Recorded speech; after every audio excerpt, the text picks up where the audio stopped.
The Jumping Girl by Never Stop Breathing. If you're in New York, don't move to Cogstein Apartments.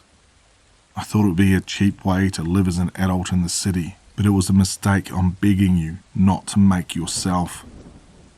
I hadn't lived in the apartment for very long, about a week, before I saw her. At first I thought she was just confused or messed up in the head. There were a lot of interesting people in our building. It's better to ignore others unless they get in your face. Yet as I saw her more often, I realized that something was seriously wrong. She wasn't just some lost soul. She was a nightmare. The first time I saw her, I was walking back from the elevator to my apartment around midnight. My room, 701, was at the end of the long, repetitive hallway. In fact, there wasn't much difference between this place and the dorms I'd just moved from. It depressed me most nights, but the night I saw her, I didn't feel sad. I felt a rush of fear. She was standing at the window opposite my door, her long black hair blocking out her face. I silently approached, trying to avoid any interaction with my neighbors, until I was about 10 feet away from her. She hadn't moved an inch. I had to say something. Not acknowledging her weirdness would be even more awkward than making small talk. Hello? No response. Are you okay? I asked, coming up next to her. Her face was still pressed against the glass, looking down into the darkness below us. She was dressed in white, with grime smudged all over. I guessed she was around my age, but her hands were gnarly and varicose, as if they'd survived many years of grasping at life. Okay, well, I'm gonna go. Let me know if you need something. My apartment is 701, which I guess you could have figured out. I cringed at my inability to be normal as I fumbled with the keys. Jump. I almost dropped my keys. The voice came from within my head, and yet clearly from the girl. I didn't know how to, or even if I should, try to respond. She hadn't moved from her spot. I couldn't form words or thoughts. Thankfully, my door opened a few seconds later. I slammed it behind me, not willing to have an unwelcome guest in my house this late. My girlfriend came out from the bedroom, already pissed. Hey, she paused, noticing my distress. What's wrong? I explained the interaction to her. She asked if I thought the girl was hotter than her, if I was late because I got back from fucking this girl. Sarah, please, this isn't the time for one of your moments. Look. I pointed to the peephole. She went over, glaring at me. I don't see anything, Daniel, you fucking liar. I ran over, pushing her out the way, and looked. There was nothing to see except blackness. That's not... I don't know... Tomorrow I'm going to clean the peephole. It's covered with muck or something. Otherwise you'd be able to see her. Yeah, well, I'm going to open this door, and if there isn't anyone out there, I swear to God you'll pay. There was no one outside. Just a window that allowed us to peer down to the buildings below. It was a long night, and still the woman's voice echoed through my mind. A week after that, Sarah and I had a huge fight. I stormed out of the apartment, determined to find a couch to crash on.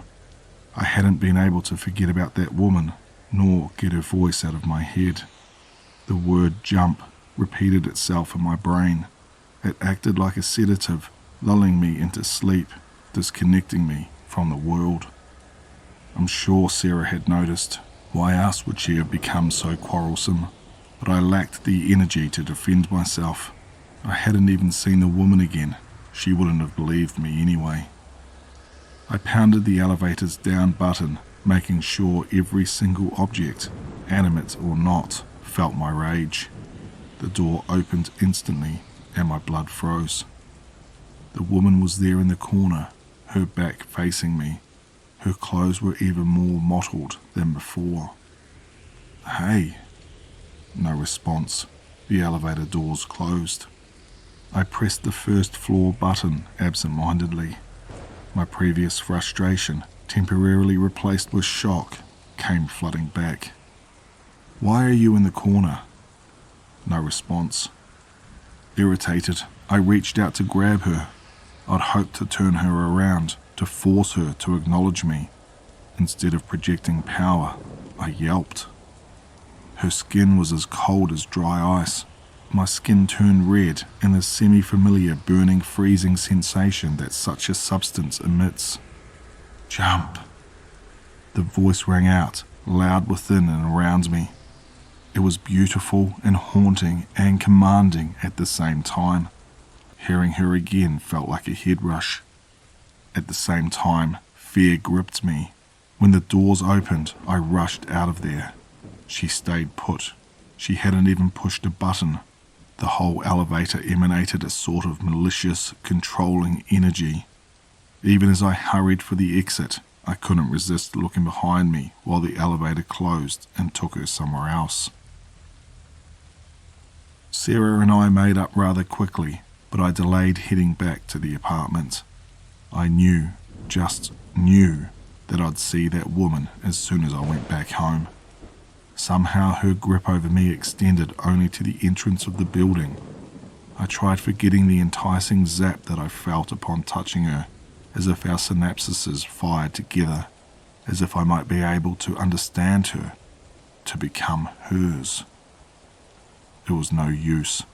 Sarah wanted me back, and I obeyed, a part of me yearning to be consumed by the building's ghost. A part of me wanted to jump. A few days later, I was hauling stuff up and down to furnish our apartment properly. The elevator was still on the fritz, so I had to use the grey cement stairs, the ones every building in New York has, the ones littered with stains of blood and gum and tar. At Sarah's command, I was tossing out the nightstand that carried me through college. It was a bulky thing. I was barely able to see above it. Still, I knew the second that I pushed open the door that something was off. The girl was standing on the landing above me. Her back was towards me again. My heart dropped, but I told myself I'll just carry this down. She'll be gone by the time I'm back. Down 7 flights of stairs, slowly stepping 1 foot at a time, careful not to make a noise. For whatever reason, I didn't want her to know that I was in the same vicinity as her. Still, every atom in me ached to see her, to turn around and run up to her. Down, down, down I travelled. 7 flights of stairs is more work than it seems, but finally I reached the bottom. I set down the nightstand at the base of the stairs and turned around. Fuck! I jumped back, unable to believe my eyes. She was there, still turned away from me. I wanted to push open the back doors and run. I wanted to scream out to Sarah. I wanted to see her face. Jump. Suddenly my whole body tensed up. Jump. My legs started moving, following hers. Jump. She began leading me up, clearly intent on going all the way up to the roof. Her legs barely moved. She seemed to float rather than walk. All the while, I wanted to break away, to ignore the siren voice echoing within me. I didn't want to jump. I didn't want to follow her. I just wanted to go back to my apartment and jump into bed. I wanted everything to be normal. I hated this thing. But at the same time, I was enamored. Her hair glistened in the fluorescent light. Her skin, white like alabaster, glowed. Even her clothes, dirtier than ever, made me want to offer myself to her. I was a desperate man. "Who are you?" I begged. "Why? Why?" She reached a bony hand to me, still hiding her face. Instead of the sub-zero chill I felt upon touching her, this contact squeezed me. Each limb was contracting, each muscle exploding with pleasure. It was agonizing beyond belief. I wanted to beg her to stop, but the thought of speaking in the face of such pain seemed impossible. We reached the door to the roof and she finally dropped her hands. I wanted it back on me so bad.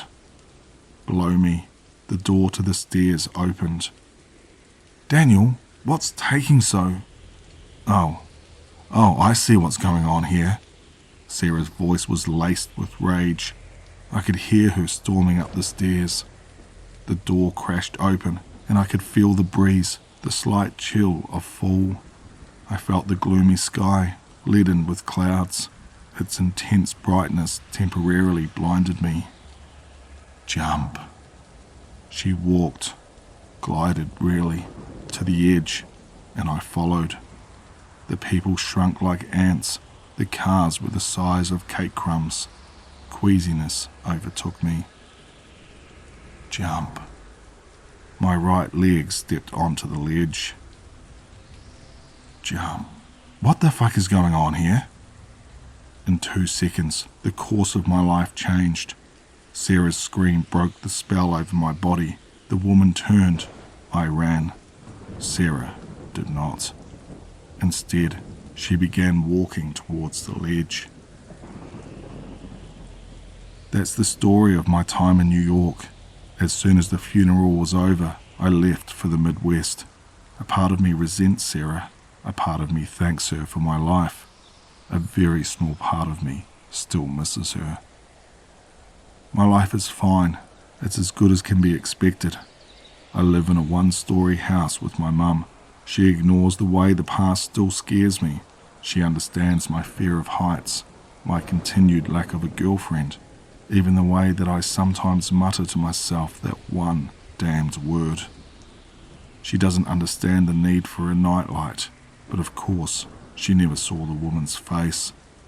She never saw the eyes that leaked blackness, that absorbed all light, that ate happiness. She never saw the way they grew and moved on her face, the way they stretched as large as my hands. She never saw the anger of the darkness. A part of me will always search for those eyes that pulled my soul out of me. She had never wanted to jump. A part of me will always want to jump.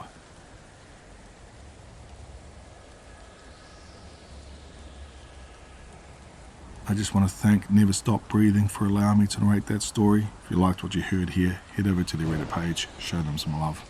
I'll leave a link for the original story in the description below. If you're new here, please consider subscribing, and as always, stay tuned for one more nightmare.